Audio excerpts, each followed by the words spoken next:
The grand ballroom of the Riverside Convention Center gleamed under the crystal chandeliers like a palace from a fairy tale. I pushed my cleaning cart slowly along the carpeted hallway, the wheels squeaking softly against the plush floor. 23 years I'd been doing this, cleaning up after other people's celebrations, their joy, their tears, their leftovers. But somehow, I never got tired of it. My name is Grace Bennett. I'm 50 years old, and I'm a housekeeper. Not the career I imagined when I was a young woman with a teaching degree and dreams of changing the world one student at a time. But life, as I've learned, has its own plans for us. Through the partially open doors, I could see the wedding setup in full swing. White roses everywhere, on the tables, climbing up the archway, cascading from the ceiling in elegant arrangements. The tables were draped in ivory linens, and each place setting sparkled with crystal glasses and silver cutlery. Someone had spent a fortune on this day. I paused, leaning against my cart, and watched as the wedding coordinator rushed past me, her clipboard pressed against her chest, her face flushed with stress. "Grace," she called out. "Can you make sure the restrooms are spotless? The ceremony starts in 45 minutes. "Of course, Linda," I replied with a small smile. "Everything will be perfect." Perfect. That word echoed in my mind as I made my way to the ladies' restroom. I used to believe in perfect. Perfect marriage, perfect daughter, perfect life. I had all of that once. My husband, Robert, was a high school principal. We had a beautiful daughter named Sophie. We lived in a modest but lovely home in the suburbs, had Sunday dinners together, took summer vacations to Lake Michigan. Then Robert died.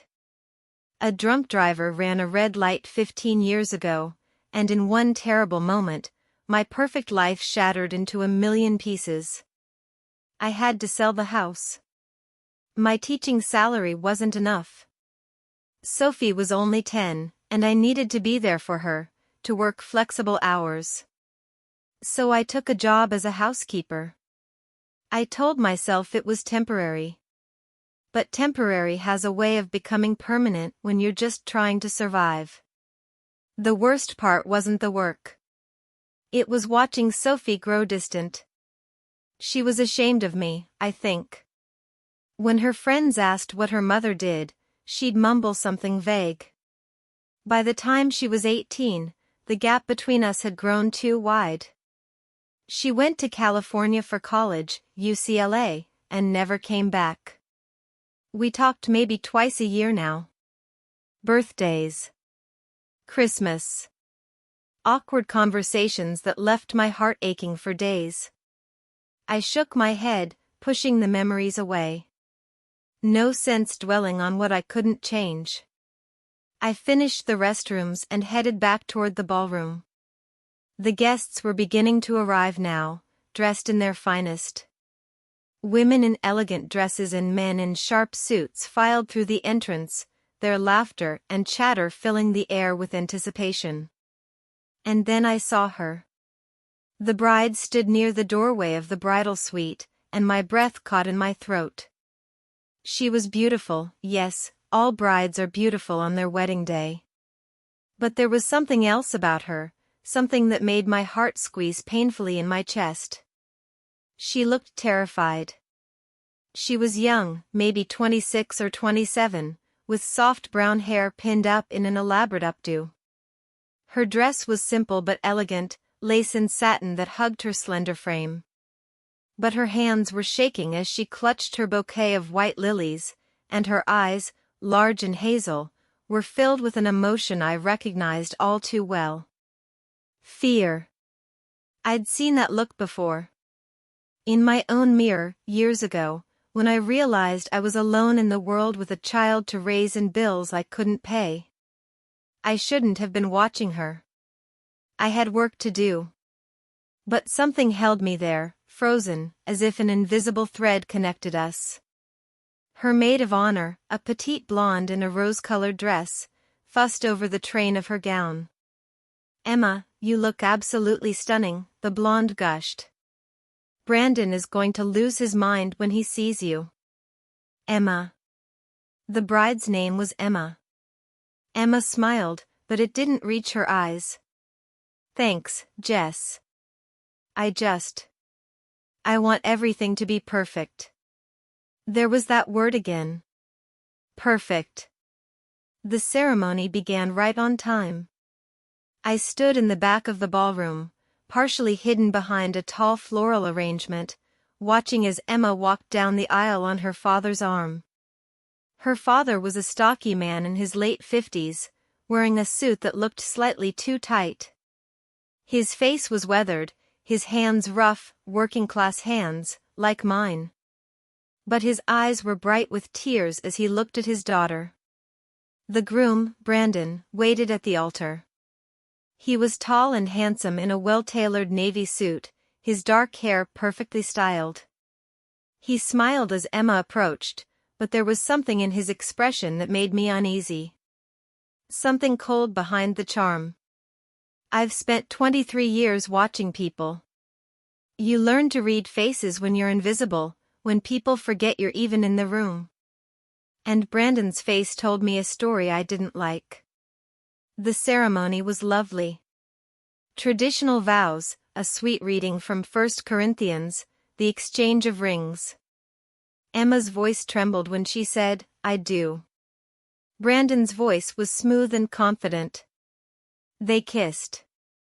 Everyone applauded.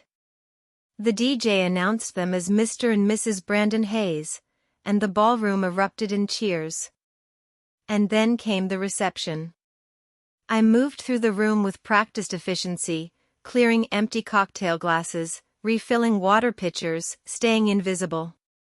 The guests ate their salads, laughed at the best man's speech, clinked their glasses to make the bride and groom kiss. Emma smiled and laughed, but I could see the tension in her shoulders, the way her hand kept fidgeting with her napkin. Then came the main course. Herb-crusted chicken with roasted vegetables and garlic mashed potatoes. The servers brought out the plates with choreographed precision, setting them before each guest. I was refilling the water glasses at the parents' table when I heard it. Brandon's voice, loud and sharp, cutting through the pleasant hum of conversation. "What the hell is this?" The ballroom went quiet. Not completely, there were still murmurs and the clinking of silverware, but a noticeable hush fell over the nearby tables. I looked up and saw Brandon standing at the head table, holding up his plate like it was a piece of evidence in a trial. "This food is garbage," he said, his face twisted in disgust. "Dry chicken and overcooked vegetables. Is this what we're serving our guests?" Emma's face went pale. "Brandon, it's fine. Everyone else is too polite to say anything," he interrupted, his voice rising. "But I'm not going to sit here and pretend this is acceptable." The maid of honor, Jess, leaned forward. "Brandon, come on. Let's not make a scene." "A scene?" Brandon laughed, a harsh, bitter sound. "You want to know what's a scene? This whole wedding is a scene. This cheap venue, this mediocre food, this bargain basement celebration." Emma stood up, her hands trembling. "Brandon, please. You're embarrassing me." "Embarrassing you?" He turned on her, and the cruelty in his eyes made my stomach turn. "You're embarrassing me, Emma. You and your whole family. Look at them." He gestured toward Emma's parents, who sat frozen at their table. "Your father's a factory worker who can barely afford his own rent. Your mother works at a grocery store. And you're a baker at a local shop, making minimum wage and dreaming about opening your own business someday." Tears welled up in Emma's eyes. "You knew all of this when you proposed to me. I thought you'd have more ambition, Brandon shot back. I thought you'd want to better yourself, to rise above your circumstances. But no. You're perfectly content being ordinary. The ballroom was completely silent now. 100 pairs of eyes watched the scene unfold. Emma's father stood up, his face red with anger. You don't talk to my daughter like that, you. Sit down, Brandon snapped. You've done enough damage. You couldn't even pay for half this wedding. Emma had to beg me to cover most of the costs. Do you know how humiliating that was? Having my friends know that my bride comes from a family that can't afford a decent wedding? A sob escaped Emma's throat. She covered her mouth with her hand, her whole body shaking. And then Brandon did the unthinkable. He pulled off his wedding ring and threw it on the table. It bounced once, twice, and rolled onto the floor with a small, metallic clink. I'm done, he said. This marriage is over before it even started. I'm not going to spend my life dragging around someone else's dead weight. He turned and walked out of the ballroom, his footsteps echoing in the terrible silence. For a moment, nobody moved. Emma stood there in her beautiful white dress, her bouquet crushed in her trembling hands, tears streaming down her face. Then the whispers started. Low at first, then building into a wave of shocked conversation. I didn't think. I just moved. I abandoned my cart and walked straight across the ballroom floor, my worn sneakers making soft sounds on the hardwood.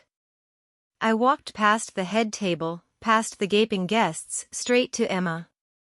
She looked at me with wide, confused eyes, not understanding who I was or why a housekeeper was approaching her. Come with me, honey, I said softly, taking her gently by the elbow. Let's get you somewhere quiet. She didn't resist. She let me lead her out of the ballroom, through the service corridor, past the kitchen where the staff whispered and stared, and into a small storage room where we kept extra linens and supplies. I closed the door behind us, muffling the chaos outside. Emma collapsed against the wall, sliding down until she was sitting on the floor in a pool of white satin and lace. Her shoulders shook with silent sobs, and my heart broke for her. I knelt down beside her, my old knees protesting, and put my arm around her shoulders. Let it out, sweetheart, I whispered. Just let it all out. And she did. She cried like her heart was being torn from her chest, great gasping sobs that shook her entire body. I held her, rocking her gently, the way I used to hold Sophie when she was small and scared. I don't know how long we sat there. 10 minutes. 20. Time didn't seem to matter. Finally, her sobs quieted to hiccups, and she lifted her tear-stained face to look at me. I don't even know who you are, she said, her voice hoarse. My name is Grace, I told her. I work here. Housekeeping. Grace, she repeated, as if testing the word. Why are you helping me? I smiled sadly. Because someone should. And because. I hesitated, then decided to tell her the truth. Because you remind me of someone. My daughter. Fresh tears spilled down her cheeks. I don't know what to do. Everyone saw. Everyone knows. How can I face them? You don't have to face anyone right now, I said firmly. What you need to do is take care of yourself. The guests will leave. The gossip will die down. But you need to be okay. I'll never be okay again, she whispered. He destroyed me. In front of everyone. Called me worthless, called my family, her voice broke. Listen to me, Emma. I took her face in my hands, forcing her to meet my eyes. That man out there? He's the worthless one. Not you. Not your family. A man who truly loves you doesn't humiliate you. He doesn't throw you away like garbage. He lifts you up. He stands beside you. What Brandon did tonight tells you everything you need to know about his character, and none of it is good. She stared at me, her lip trembling. But I loved him. I thought he loved me. I know, honey. I know it hurts. But better to find out now than after 10 years and 2 kids. She was quiet for a long moment, processing. Then she looked down at her dress, at the white satin stained with tears and mascara. I don't have anywhere to go, she said quietly. I gave up my apartment last month. Brandon and I were supposed to move into his place after the honeymoon. And I can't go back to my parents' house. Not after what he said about them. The shame in their eyes. My heart squeezed. This poor girl. Alone and lost on what should have been the happiest day of her life. I made a decision. Maybe it was foolish. Maybe it was reckless. But I've learned to trust my instincts, and every instinct I had was screaming at me to help this girl. You can stay with me, I said. She blinked. What? I have a small apartment. 2 bedrooms. One's been empty since my daughter left for college years ago. It's not fancy, nothing like what you're probably used to, but it's clean and safe. You can stay there until you figure things out. I couldn't, she started, but I cut her off. Yes, you could. And you will. At least for tonight. Tomorrow you can think about next steps. But tonight, you need rest and safety. Let me give you that. Emma looked at me with such raw gratitude that I had to look away before I started crying myself. Why, she whispered. Why would you do this for a stranger? I thought of Sophie, 3,000 miles away in California, living a life I knew nothing about. I thought of all the years I'd spent alone, wishing I could turn back time and do things differently. Because you're not a stranger, I said softly. You're a young woman who needs help. And maybe. I smiled through my tears. Maybe helping you is a second chance I didn't know I needed. Emma threw her arms around me and held on tight. And in that moment, in that cluttered storage room that smelled of bleach and laundry detergent, something shifted in both of us. Sometimes the worst moments of our lives are doorways to something better. We just can't see it yet. That night, I took Emma home with me. We left through the service exit to avoid the remaining guests. I called a taxi, and we rode through the city streets in silence, Emma still in her wedding dress, me in my housekeeper's uniform. My apartment was in a modest building on the south side of Chicago, in a neighborhood that had seen better days. The elevator was broken, as usual, so we climbed 3 flights of stairs. Emma didn't complain, just followed me quietly. I unlocked the door and flipped on the lights. The apartment was small, a living room with a worn couch and an old television, a tiny kitchen with outdated appliances, 2 bedrooms, and 1 bathroom. But it was clean. I'd always kept it clean. The bedroom's down the hall, I told Emma, pointing. There are fresh sheets on the bed. Bathroom's next to it. I'll find you something to sleep in. Emma looked around the apartment, taking it all in. I felt a flash of embarrassment at the shabbiness of it all, the threadbare rug, the faded curtains. But then she turned to me with tears in her eyes. It's perfect, she said. Thank you, Grace. Thank you so much. I helped her out of the wedding dress, that beautiful, expensive dress that would now forever be associated with the worst day of her life. I hung it carefully in the closet and gave her one of my old nightgowns and a robe. She looked so young standing there in my oversized nightgown, her hair still pinned up, her makeup smeared. "Go wash your face," I said gently. "I'll make us some tea." While Emma was in the bathroom, I put the kettle on and got out 2 mugs. My hands were shaking slightly. What had I done? Brought a stranger into my home. But she didn't feel like a stranger. She felt like someone I was meant to meet. Emma emerged from the bathroom with her face scrubbed clean and her hair down. She looked even younger now, vulnerable and lost. We sat together on my old couch, drinking chamomile tea and not saying much. Sometimes silence is more comforting than words. Finally, Emma spoke. "What happens now?" I set down my mug and looked at her. "Now you rest. Tomorrow we'll figure out the next steps. But tonight, you sleep." She nodded, exhaustion evident in every line of her body.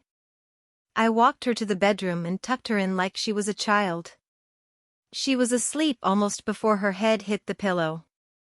I stood in the doorway for a long moment, watching her sleep, and felt something stir in my chest. Something I hadn't felt in a very long time. Purpose. For years, I'd been going through the motions. Work, home, sleep, repeat. Existing but not really living. But tonight, something had changed. Tonight, I'd helped someone who truly needed it. And maybe, just maybe, she could help me too. I closed the door softly and went to my own room. As I lay in bed staring at the ceiling, I thought about the strange turns life takes. How a terrible wedding could lead to this unexpected connection. I thought about Sophie and wondered if she was happy in California. If she ever thought about me. If she'd forgiven me for not being the mother she needed after her father died. And I thought about Emma, sleeping in the next room, and how sometimes God puts people in our path for a reason. I didn't know what tomorrow would bring. But for the first time in years, I felt something close to hope. Sometimes the worst disasters are really disguised blessings. We just have to have the courage to unwrap them. I woke up the next morning to the sound of quiet crying coming from the guest bedroom. For a moment, I was disoriented, forgetting why someone else was in my apartment. Then it all came rushing back, the wedding, Brandon's cruel words, Emma's devastated face. I got out of bed, pulled on my robe, and knocked softly on her door. "Emma? Honey, are you okay?" The crying stopped. A moment later, the door opened. Emma stood there in my old nightgown, her eyes red and swollen, her face blotchy from tears. "I'm sorry," she said, her voice hoarse. "I didn't mean to wake you." "You didn't wake me," I lied gently. "Come on. I'll make us some breakfast." In the kitchen, I busied myself making scrambled eggs and toast while Emma sat at my small table, staring at her hands. The wedding ring was gone, she must have taken it off during the night. I set a plate in front of her and sat down across from her with my own. "You need to eat," I said firmly. "I know you don't feel like it, but you need your strength." She picked up her fork mechanically and took a small bite. Then another. I watched her carefully, relief flooding through me as she began to eat more steadily. Good. She was stronger than she thought. "I called my parents this morning," Emma said quietly. "Told them I was safe, that I was staying with a friend." "Did you tell them about staying here?" She shook her head. "I couldn't. Not yet. They were so humiliated last night. My dad. I've never heard him cry before. Brandon said such terrible things about them, and they just sat there and took it because it was my wedding day and they didn't want to make things worse." Her voice cracked. "I need some time before I can face them." I reached across the table and squeezed her hand. "Take all the time you need." "But Emma, your parents love you. They'll want to know you're okay. I know. I will. Just, not today. We finished breakfast in comfortable silence. Then Emma looked around my kitchen, at the worn countertops and the ancient refrigerator that hummed too loudly. Grace, she said hesitantly. You've been so kind to me. But I can't just stay here and do nothing. Let me help. With cleaning, cooking, whatever you need. Please. I need to feel useful. I studied her face and saw the determination there beneath the pain. This was a girl who needed purpose, who needed to feel like she had some control over her life. Can you really bake? I asked.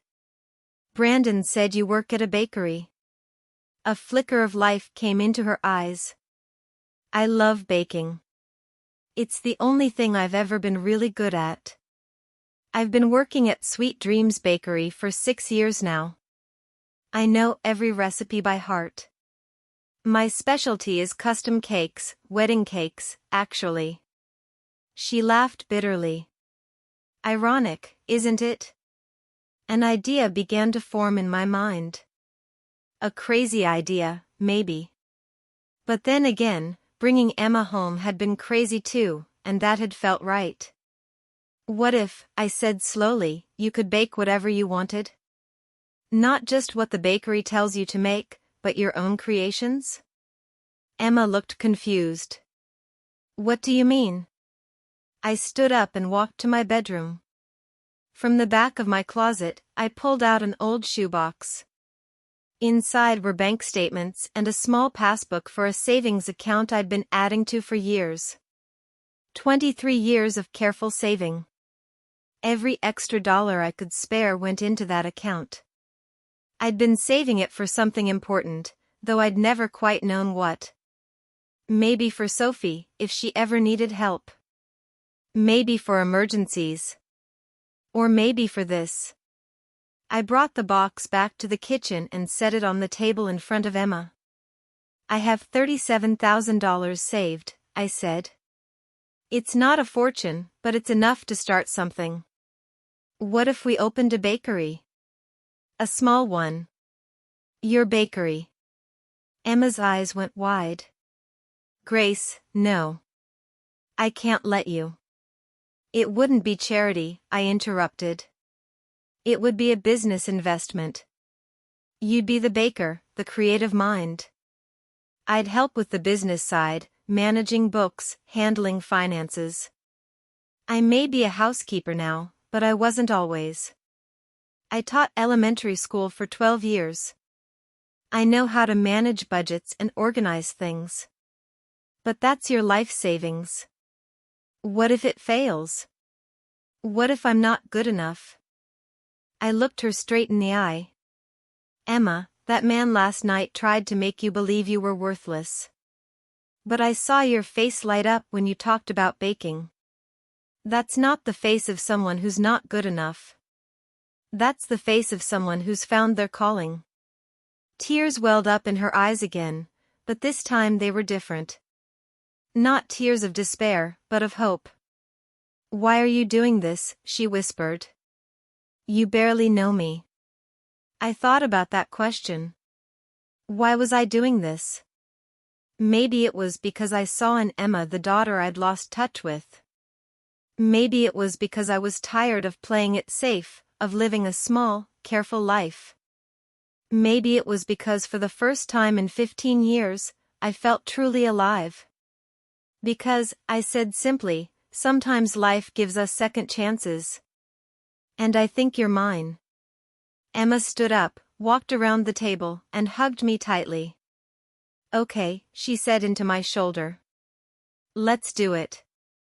Let's open a bakery. The next few weeks were a whirlwind. Emma and I spent every free moment planning, researching, looking at potential locations. We found a small storefront in a neighborhood on the north side, not the fanciest area, but up and coming, with young families and new businesses opening up. The rent was reasonable, and the space was perfect. Large windows facing the street, enough room for a display case, some small tables, and a kitchen in the back. We signed a 6-month lease. I withdrew the money from my savings account, my hand shaking as I endorsed the check. $37,000. Everything I had. Emma threw herself into the work with an intensity that amazed me. She designed the menu, tested recipes in my tiny kitchen, filled notebooks with sketches of cakes and pastries. The grief was still there, I could see it in her eyes when she thought I wasn't looking, but now she had something to focus on besides the pain. We decided to call the bakery Grace's Kitchen. It should be your name, Emma insisted. You're making this possible. No, I said firmly. It's our bakery. But Grace's Kitchen has a nice ring to it. Warm. Inviting. Like coming home. We spent 2 weeks renovating the space. Emma's father, Tom, came to help once Emma finally worked up the courage to call him. He was a big man with calloused hands and a gentle heart, and he nearly broke down when he saw his daughter again. Baby girl, he said, pulling her into a crushing hug. I'm so sorry. I'm so sorry I couldn't protect you from that bastard. Dad, no, Emma said, crying. You have nothing to be sorry for. He was wrong. Everything he said was wrong. Tom helped us build shelving, install the display cases, paint the walls a warm cream color. Emma's mother, Patricia, came too. She was a soft-spoken woman with kind eyes, and she brought curtains she'd sewn herself for the windows. These are beautiful, Mrs. Clarke, I told her.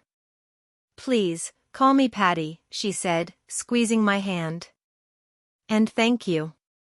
Thank you for taking care of our girl when we couldn't. I felt a lump in my throat. She's easy to take care of. On the day before our grand opening, Emma and I stood in the middle of the empty bakery, looking around at what we'd built. I can't believe this is real, Emma said softly. A month ago, I thought my life was over. And now? Now you're starting fresh, I finished. We both are. She turned to me with tears in her eyes. Grace, I need you to know something. You saved my life. Not just by taking me in, but by believing in me when I couldn't believe in myself.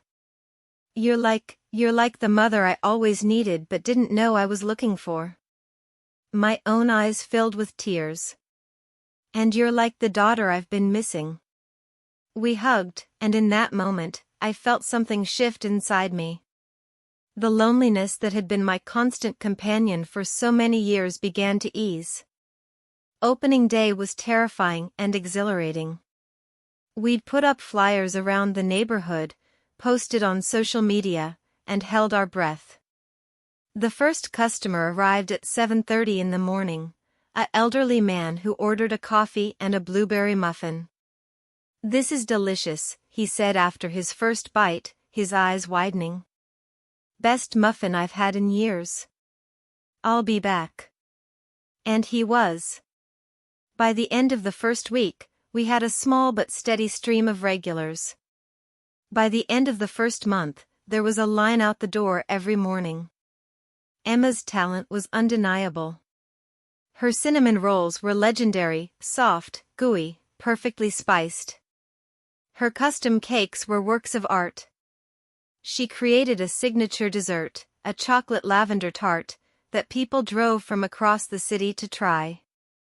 I managed the front, handled the money, dealt with suppliers. I hadn't felt this energized, this purposeful, in years. 3 months after we opened, Emma got a call from a local food blogger who wanted to feature us. The blogger, a young woman named Ashley, came in with a camera and a big smile. She interviewed both of us, asking about our story. I let Emma do most of the talking, but Ashley was persistent. Grace, you used to be a housekeeper at the Riverside Convention Center, right? How did you end up opening a bakery? I glanced at Emma, who nodded encouragingly. Emma came into my life on what should have been the happiest day of hers, I said carefully. Instead, it was the worst. And I couldn't walk away. Sometimes you meet people who are meant to change your life. Emma changed mine. And Grace changed mine, Emma added, her voice thick with emotion. She gave me a second chance when I thought I had nothing left. The blog post went live 2 days later. It was titled Grace's Kitchen, where second chances taste like home. Ashley had written beautifully about our story, Emma's disastrous wedding, my intervention, our unlikely partnership. She included photos of the bakery, close-ups of Emma's gorgeous pastries, and a picture of the two of us standing behind the counter, our arms around each other, smiling. The response was immediate and overwhelming. Our social media followers jumped from 200 to 10,000 in 3 days. The blog post was shared thousands of times. News outlets picked up the story. We got calls from local TV stations wanting to interview us. Emma was hesitant at first. I don't know if I want everyone knowing about the wedding, she said. It's embarrassing. There's nothing embarrassing about surviving, I told her. You turned your worst moment into something beautiful. That's not shameful. That's inspiring. So we did the interviews. We told our story, the truth of it, the pain and the hope and the unexpected friendship that saved us both. A local morning show, Chicago Today, invited us to appear. We arrived at the studio early, both nervous. Emma wore a simple blue dress. I wore my best pantsuit, the one I'd bought for Sophie's high school graduation. The hosts, a cheerful man named David and an elegant woman named Monica, were warm and welcoming. Tell us, Monica said, leaning forward with genuine interest, how did a housekeeper and a jilted bride end up business partners? I smiled. Well, Monica, I think sometimes life puts people in your path exactly when you need them. Emma needed someone to believe in her. And I needed something to believe in. And the bakery? David asked. Grace, you invested your life savings. That's incredibly brave. Or incredibly foolish, I joked, and everyone laughed. But honestly, it didn't feel like a risk. It felt like the rightest thing I'd done in years. Emma spoke about her passion for baking, about how creating something beautiful from simple ingredients had always been her therapy, her joy. After what happened at my wedding, she said, her voice steady, I could have let it destroy me. But Grace showed me that endings can be beginnings. That the people who tear you down aren't the ones who define you. The segment ended with Monica and David trying Emma's famous chocolate lavender tart on camera. Their reactions were priceless, eyes widening, moans of delight. This is incredible, David said. Folks, if you're in Chicago, you need to visit Grace's Kitchen. Trust me. The segment aired 2 days later. Our phones didn't stop ringing. The line outside the bakery stretched around the block. We sold out of everything by noon and had to close early. This is insane, Emma said, laughing and crying at the same time as we locked the door. Grace, we did it. We actually did it. I hugged her tight. No, sweetheart. You did it. I just gave you the push. That night, we celebrated at my apartment with cheap wine and leftover pastries. We sat on my old couch, exhausted but happy, and talked about the future. We should hire help, Emma said. We can't keep up with this demand by ourselves. Agreed. Maybe 2 part-time employees to start? And we should think about expansion. Maybe a second location in a year or 2? I looked at her, at the light in her eyes, the confidence in her voice. This was not the same broken girl I'd found crying in a storage room 4 months ago. "Emma," I said softly. "I'm so proud of you. You know that, right?" She set down her wine glass and took my hand. "I couldn't have done any of this without you. You gave me more than money or a place to stay. You gave me back my belief in myself. You gave me a family." My throat tightened. "You gave me that too. I've been so lonely since Sophie left. I didn't even realize how much until you came into my life." "Have you heard from her at all?" I shook my head. "Not in 3 months. I sent her a message about the bakery, but she didn't respond." Emma squeezed my hand. "She will. When she's ready, she'll reach out.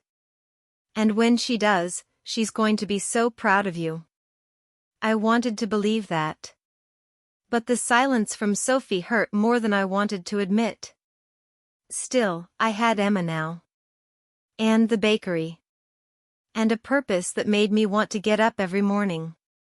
Life wasn't perfect. But it was good. Better than it had been in a very long time. What I didn't know was that our television appearance had reached farther than I ever imagined. 3,000 miles away in Los Angeles, a young woman sat in her apartment watching a video on her phone. She had her mother's eyes and her father's smile, and tears were streaming down her face. Sophie had seen the segment. She'd seen her mother feel confident, happy, successful, in a way she'd never seen her before. And something inside her broke open. But I didn't know that yet. That revelation was still to come. For now, Emma and I sat together in my small apartment, dreaming about the future, bound together by circumstance and choice, by trauma transformed into hope. Sometimes the family we create is stronger than the family we're born into. And sometimes the worst day of your life is just the first page of a beautiful new chapter. It was a Tuesday morning, 6 months after we'd opened Grace's kitchen, when Brandon walked through our door. I was behind the counter, ringing up a customer's order of croissants and coffee, when I heard Emma's sharp intake of breath. I looked up and followed her gaze to the man standing in the doorway. He looked different than I remembered from the wedding. Thinner. His expensive suit hung a bit loose on his frame, and there were dark circles under his eyes. But it was definitely him, Brandon Hayes, the man who'd destroyed Emma on what should have been the happiest day of her life. The bakery was busy, as it always was on Tuesday mornings. The line stretched to the door, and every table was occupied. But I saw the moment the other customers recognized the tension, the way conversations quieted and eyes turned toward us. Emma stood frozen by the display case, a box of cupcakes in her hands. Brandon stepped forward, and I immediately moved to place myself between him and Emma. "Can I help you?" I asked, my voice cold.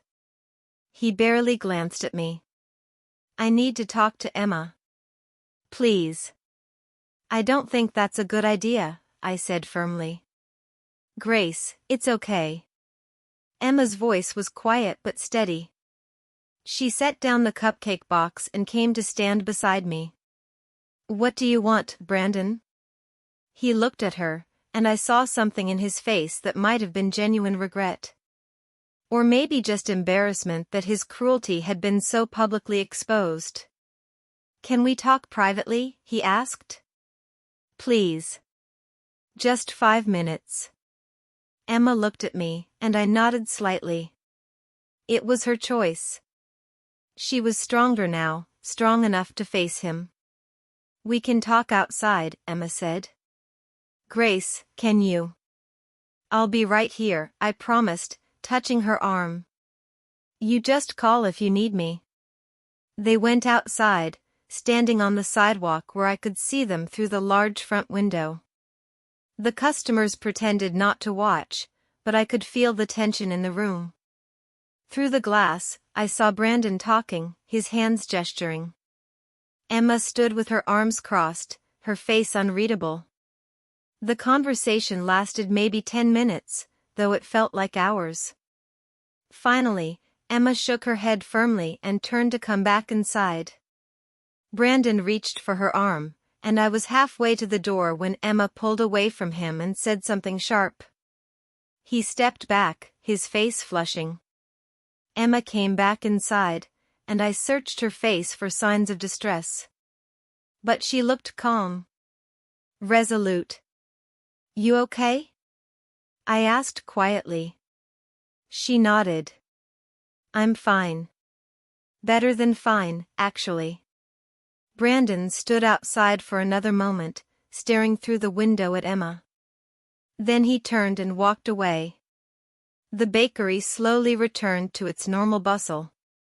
After the morning rush died down and we had a moment to breathe, I made Emma sit down with a cup of coffee. "Do you want to talk about it?" I asked gently. Emma wrapped her hands around the mug and sighed. "He wanted me back. Can you believe that? After everything he said, everything he did. He saw me on TV, saw the bakery, and suddenly he remembered all my good qualities." She laughed bitterly. "He actually used those words. Said he'd been wrong, that he'd let his pride and his family's expectations cloud his judgment." "What did you say?" I told him the truth. That the girl he humiliated at that wedding doesn't exist anymore. She died that night, and someone stronger was born. Someone who knows her worth. Someone who doesn't need a man to validate her.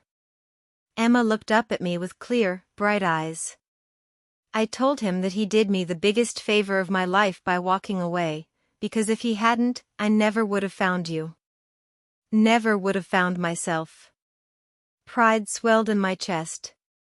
"I'm so proud of you, sweetheart." He tried to apologize. Said his family had been pressuring him about my background, that he'd panicked.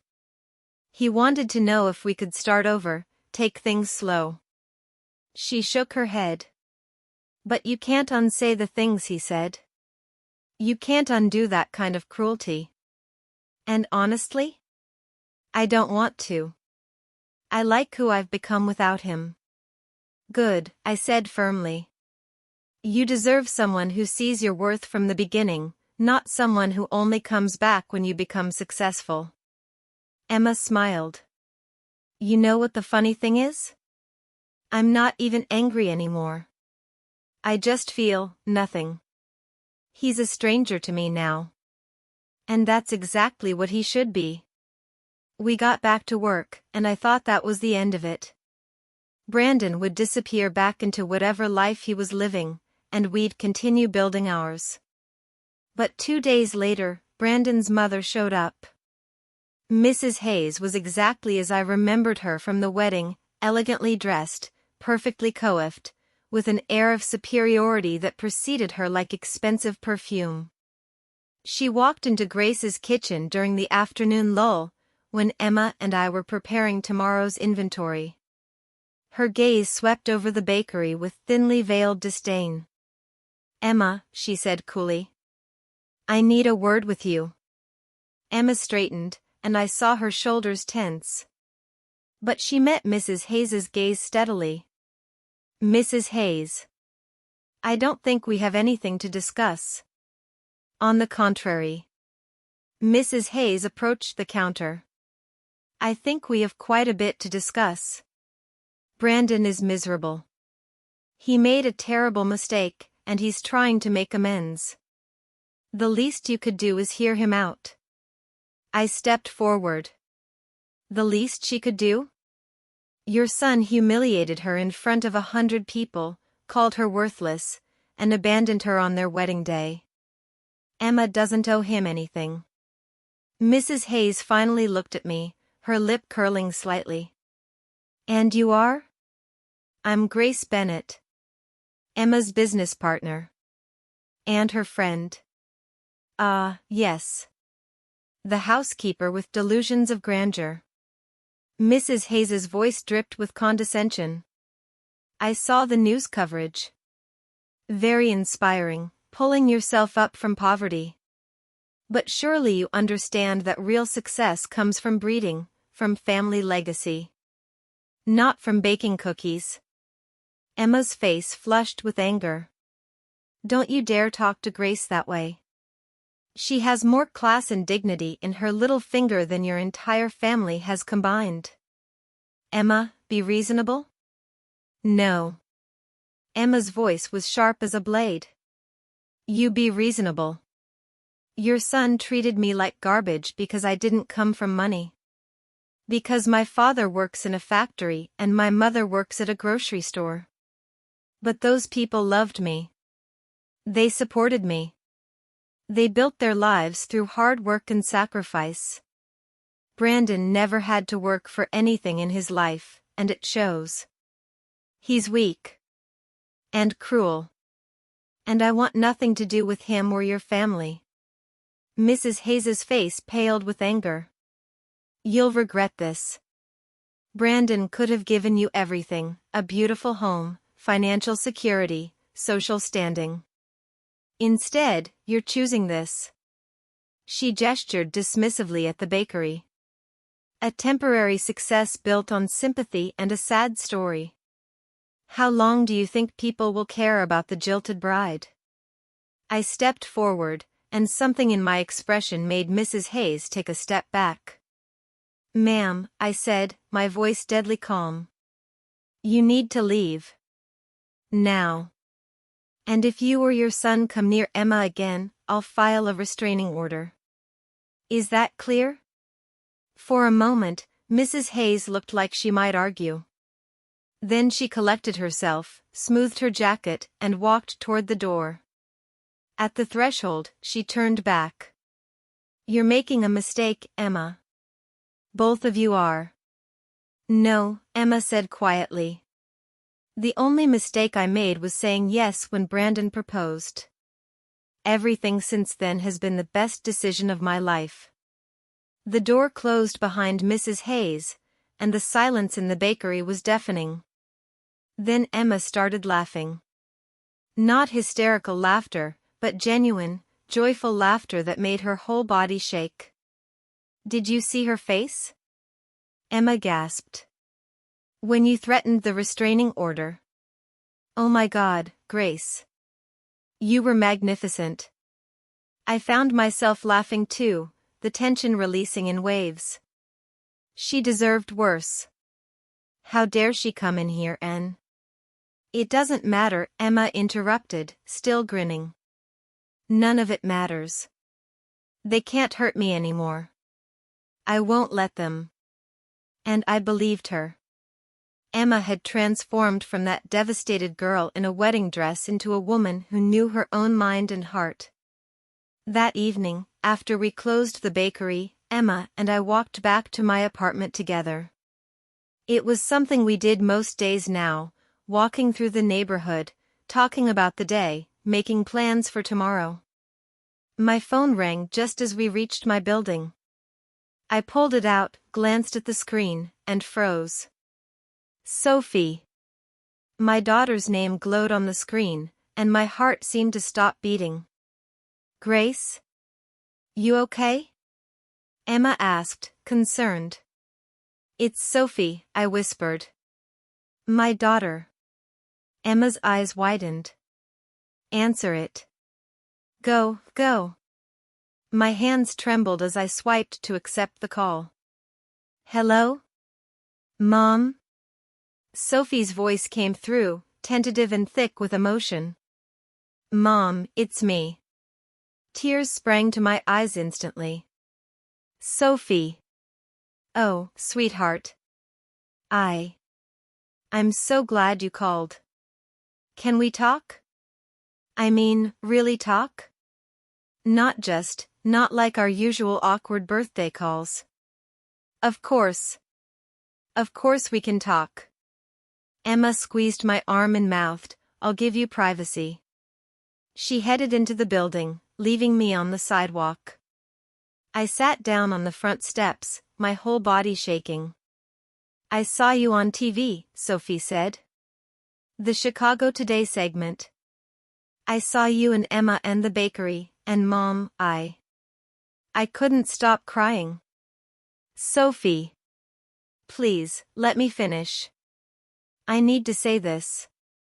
She took a shaky breath. I've been so horrible to you. For years.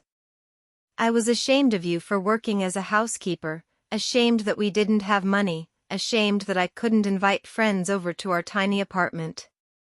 I blamed you for everything after Dad died. For having to move, for having to change schools, for not being able to have the life I thought I deserved. Honey, you were just a child. I was old enough to know better. And I carried that shame and resentment all the way to California. I convinced myself I was better off without you, that I'd made something of myself on my own. But watching you on that show, seeing how happy you looked, how proud Emma was when she talked about you, I realized something. What's that? I asked, tears streaming down my face. That I'm the one who should be ashamed. You sacrificed everything for me. You worked yourself to exhaustion to give me opportunities. You loved me even when I was cruel to you. And I threw it all back in your face because I was too proud and too stupid to see what I had. I was sobbing now, unable to speak. Mom, I'm so sorry. I'm so sorry. I want to come home.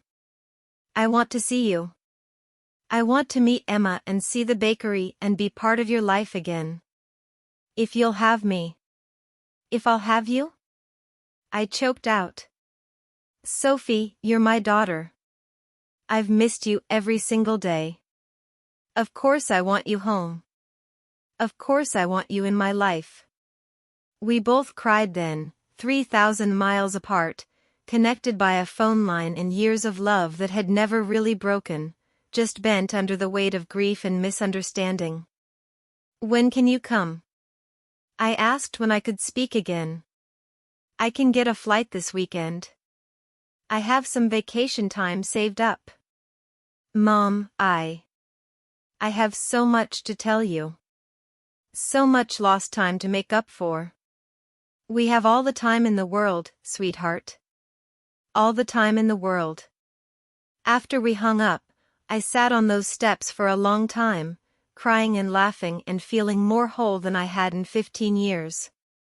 Emma came back out and sat beside me, putting her arm around my shoulders. She's coming home, I told her. My daughter is coming home. Emma hugged me tight.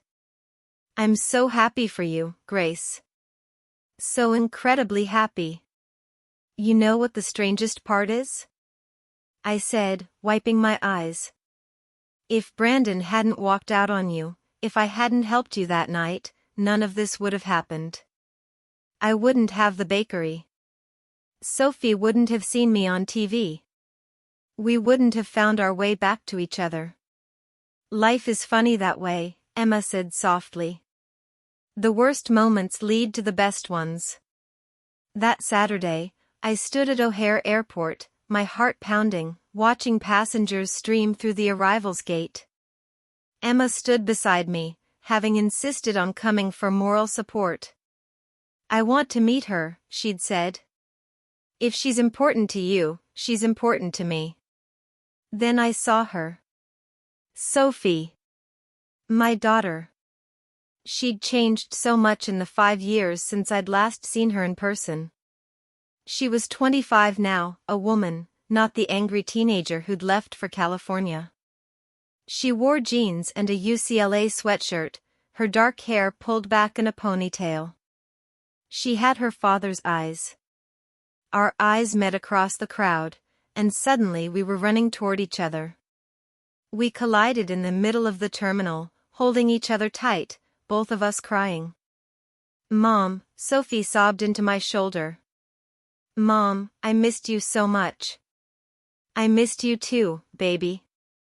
Every single day. We stood there for what felt like forever, just holding each other, years of distance dissolving in that embrace. Finally, we pulled apart, and Sophie wiped her eyes, laughing through her tears. Sorry. I promised myself I wouldn't cry. Too late for both of us, I said, smiling. Sophie's gaze moved to Emma, who stood a few feet away, giving us space. You must be Emma, Sophie said, extending her hand. I'm Sophie. It's so nice to meet you. Emma took her hand, smiling warmly. It's wonderful to meet you too. Your mom talks about you all the time. She does? Every day, Emma confirmed.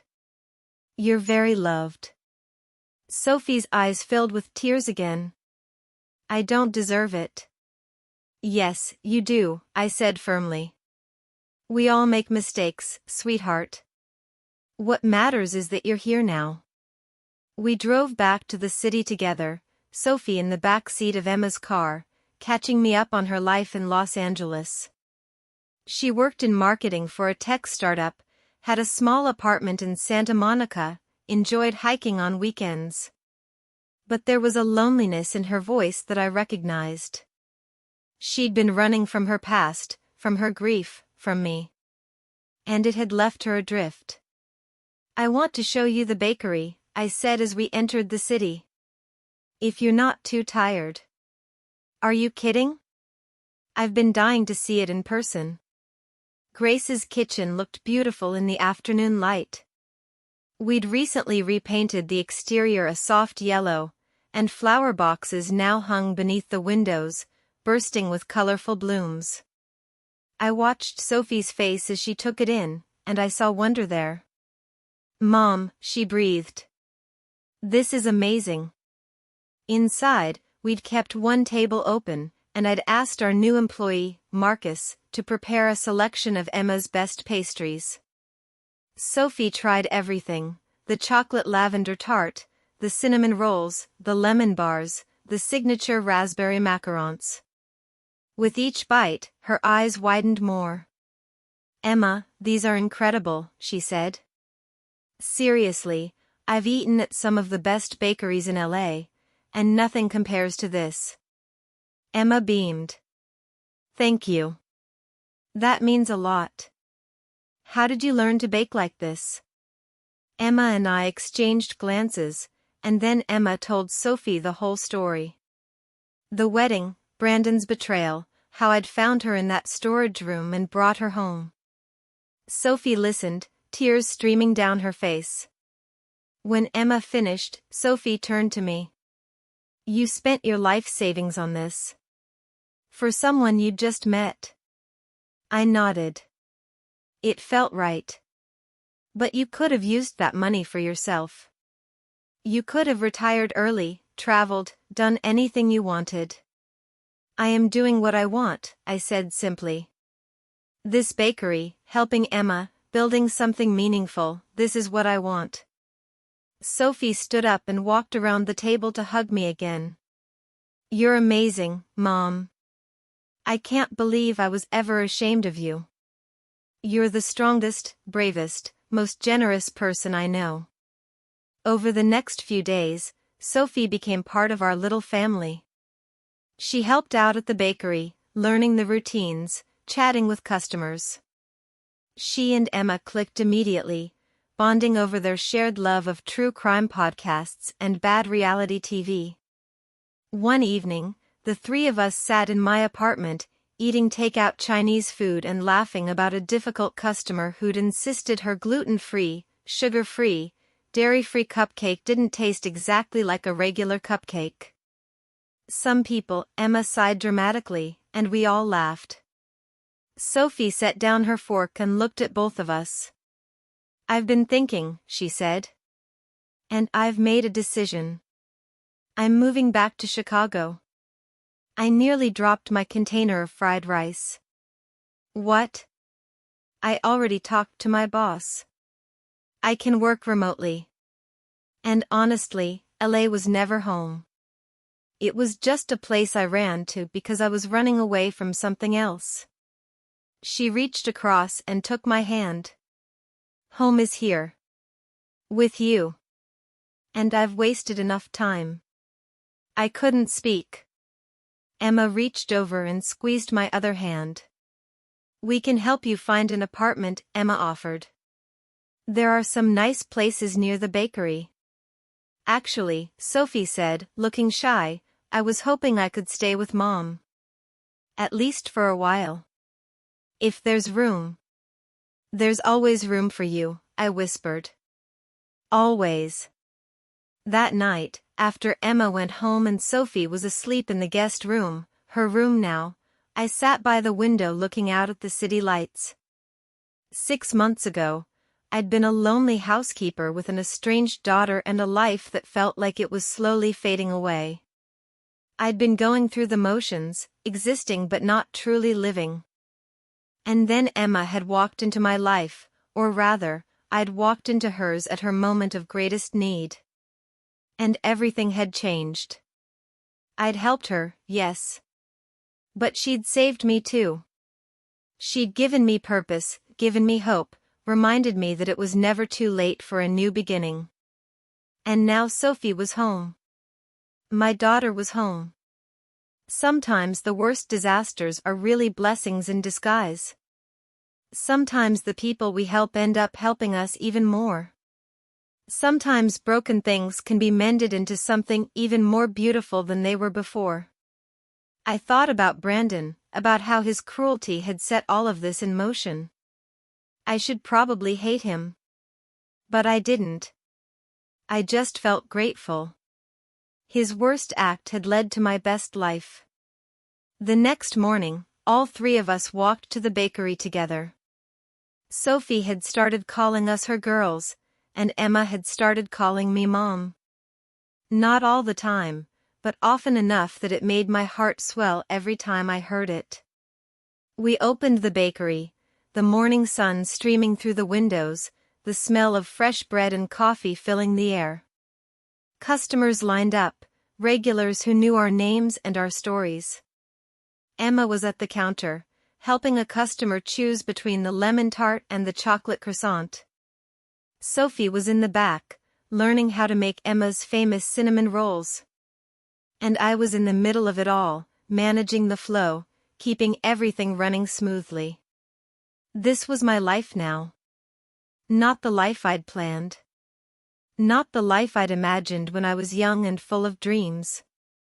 But it was better. It was real. It was filled with love and purpose and the kind of family you choose rather than the kind you're born into. The bell above the door chimed, and I looked up to see an elderly couple entering. They came in every Tuesday, always ordered the same thing, 2 coffees and a slice of Emma's apple pie to share.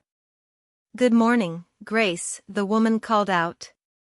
"Good morning, Mrs. Patterson." "Mr. Patterson." "Your usual?" "You know it." I smiled, preparing their order, and felt a profound sense of contentment settle over me. This was Grace. Not my name, but the concept. Grace was second chances.